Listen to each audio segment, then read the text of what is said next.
এবার আমরা দেখব ব্যাচো অ্যাপের মাধ্যমে কিভাবে একজন কাস্টমারের জন্য প্রোডাক্টের অর্ডার তৈরি করবেন এবং অর্ডারটি ট্র্যাক করবেন।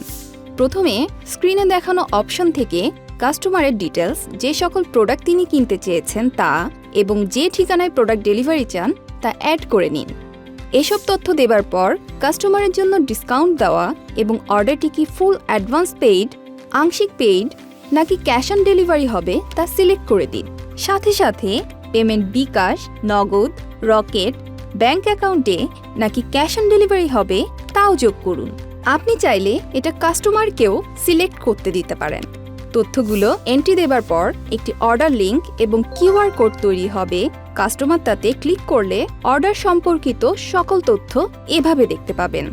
আপনি চাইলে কাস্টমারকে প্রোডাক্ট মেনশন করে অর্ডার লিঙ্ক দিয়ে দিতে পারেন। সেক্ষেত্রে কাস্টমার নিজেই উল্লেখিত তথ্যগুলো পূরণ করে নিতে পারবে। কাস্টমার অর্ডারটি কনফার্ম করার পর থেকে delivery running update, customer delivery পেয়েছে কিনা, পেমেন্ট হয়েছে কিনা, সব স্ট্যাটাস এখান থেকেই দেখতে পাবেন।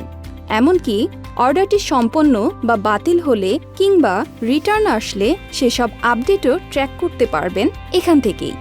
অর্ডারটি কোনো কারণে বাতিল হলে কেন বাতিল হয়েছে তা সিলেক্ট করা, কাস্টমারকে রিফান্ড দিলে তার অ্যামাউন্ট অ্যাড করে তা অ্যাকাউন্টসে আপডেট করা সহ অর্ডার ম্যানেজমেন্ট সম্পর্কিত সকল ফিচার ব্যবহার করতে পারবেন ব্যাচো অ্যাপের এই সেকশন থেকেই।